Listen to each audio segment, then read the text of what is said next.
Bonjour. Bonjour. Bonjour. Je suis le docteur Güler Nazmine, donc je suis médecin urgentiste à l'hôpital de Mercy à Metz, en Moselle, pour ceux qui connaissent. Et je suis également praticien attaché à la douleur, où effectivement j'ai de la consultation et je m'occupe des douloureux chroniques. Et moi je suis Sandrine Weber, médecin urgentiste à l'hôpital de Mercy à Metz, en Moselle. Je travaille avec Nesmillet, c'est aussi mon ami. Et je fais l'hypnose appliquée à l'urgence. Et pour mi-temps, je travaille auprès des réfugiés, à la permanence d'accès aux soins. Et bientôt elle va me rejoindre à la consultation douleur. D'accord. On espère. Bien. Super. Ça fait combien de temps que vous faites de l'hypnose? Ça va faire 4 ans. Et vous avez été formé? À l'Institut Utile, à Nancy, auprès du docteur Haïm Philippe. Super. Voilà. Alors qu'est-ce que ça a changé dans votre pratique, l'hypnose, pour les urgentistes? Un confort de travail, Oui. une autre manière de communiquer. À moi, ça m'a fait beaucoup de bien, personnellement, professionnellement. Antoinette? Moi déjà ça m'a complètement changé. Donc effectivement je suis devenue beaucoup... alors, on peut dire plus calme, mon énergie est toujours là, mais j'aborde les patients beaucoup plus différemment.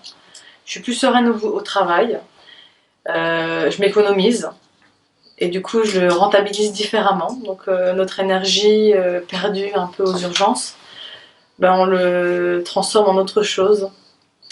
On fait beaucoup de choses avec Sandrine, c'est vrai qu'on est collègues et amis, et depuis 4 ans qu'on est à Mercy, on a fait pas mal de conférences.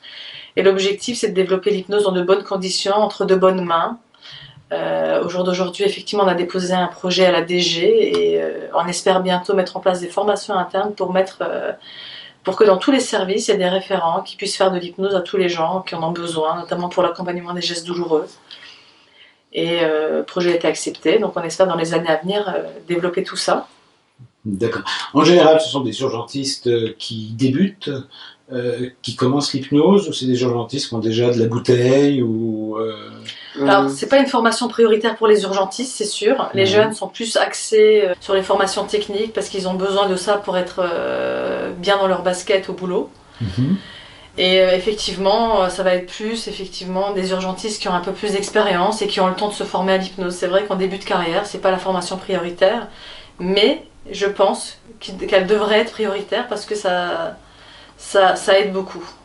D'accord. Parce que j'ai l'impression, moi, qu'il y a de plus en plus de jeunes urgentistes qui se forment à l'hypnose dans nos centres de formation. De plus en plus. Ouais. Même des internes. Ouais. Exact. Beaucoup d'internes. Et ça, c'est super bien. C'est magnifique. C'est magnifique. Et ils ont une énergie extraordinaire. Tout à fait. Mais ça va modifier totalement leur façon de penser, de communiquer. Et c'est un sacré gain de temps dans la vie, ça.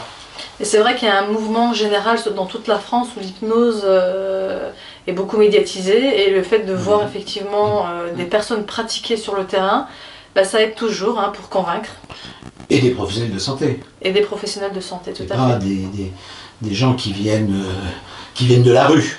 Exactement, tout à fait. D'ailleurs, on a l'avantage avec Sandrine de travailler dans un hôpital public et c'est vrai qu'on a vraiment l'avantage en fait aux urgences de voir des patients qui sont confiants du fait du CAR et surtout du fait de notre profession. Donc ils savent qu'on fait pas n'importe quoi, qu'on est très respectueux du patient et l'objectif bien sûr c'est de les accompagner dans de meilleures conditions.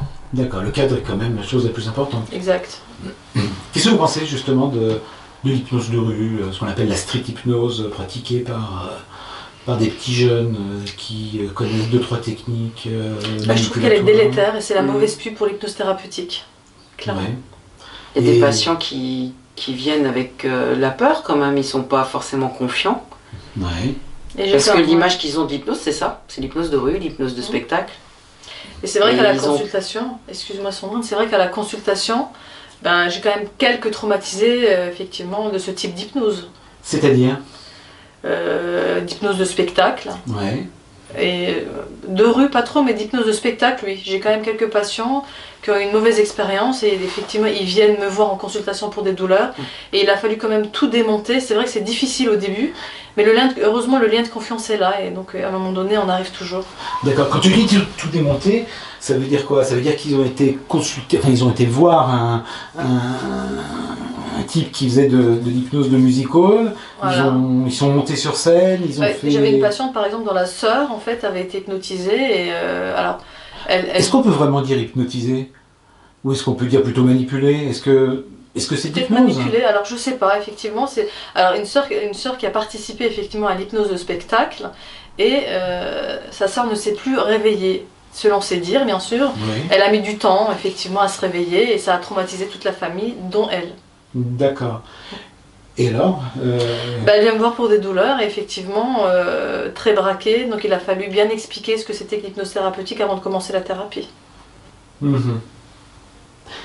Et ça, on en trouve de plus en plus, De plus en plus. de nos jours. Je sais que moi-même, le lundi matin, j'ai des appels de ce qui s'est passé le week-end, de ce qui s'est passé dans la rue, sur le marché vers Bastille, des gens qui ont été pris pour une poule, et on doit détisser ce qui a été Exactement, et mal démonter, tissé. c'est dur. C'est dur. Ouais, C'est dur, mais il faut prendre plus de temps avec ces patients-là. effectivement. Ce qui est délétère là-dedans, c'est finalement de voir le manque de respect affiché pour les individus qui sont traités comme ça. Ouais. Je veux dire, on rentre dans l'intime de la personne quelque part, et je pense que c'est peut-être ça ce que les gens n'encaissent pas, Ouais. et ils ont raison, D'accord. On rapproche ça d'un psychotraumatisme. bien sûr. Tout à fait. Je prends comme ça comme un psychotraumatisme. Et heureusement que vous avez les moyens de gérer les psychotraumatismes aujourd'hui. Heureusement. Nous les avons, Bien. après 3 ans de formation. 3 ans de formation et aussi un peu de temps de pratique. Tout à fait. Et c'est vrai qu'on a lu quand même une dizaine de bouquins avec Sandrine. Ça aide aussi. En plus de la formation, bien sûr, les livres, ça suffit pas. Mais ça permet effectivement de renforcer un peu nos pratiques, de voir ce que font les autres. Et puis les congrès. C'est vrai que tous les congrès, pour nous, c'était super important parce que ça nous a permis de voir un peu comment font les autres, de se rassurer, effectivement, donc, et d'aller plus loin, et de se remotiver. Ouais, d'accord, super. Alors, j'ai entendu dire que il y avait de nouvelles vidéos qui allaient sortir sur ta pratique. Exact, effectivement. Ben, avec Sandrine, en fait, on est tout le temps sur le terrain. Et dès qu'on peut filmer, effectivement, on filme parce que l'objectif, c'est, à travers notre pratique, faire des conférences pour convaincre, effectivement, les soignants de se former. Et effectivement, observer notre pratique, et c'est toujours beaucoup plus convaincant que de faire un diaporama et de parler. On n'est pas psychologue, on n'est pas psychiatre, on est des pragmatiques, donc Vous êtes des praticiennes. voilà. Voilà. Et effectivement, même à la consultation, j'ai quelques vidéos de consultation où j'interviewe des patients sur ce que leur a apporté effectivement la thérapie, et je leur demande de se mettre en auto-hypnose pour montrer effectivement comment effectivement ça marche.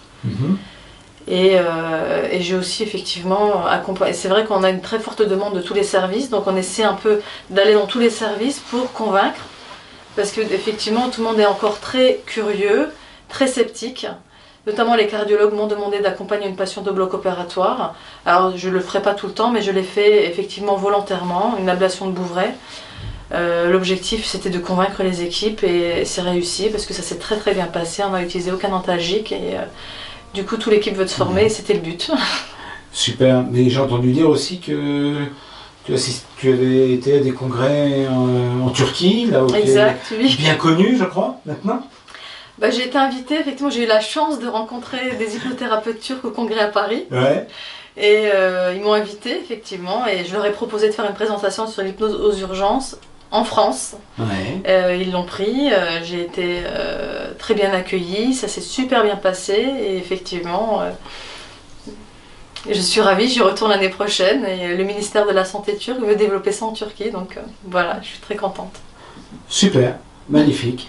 Eh ben, je sais pas, c'est demain ou après-demain vos interventions?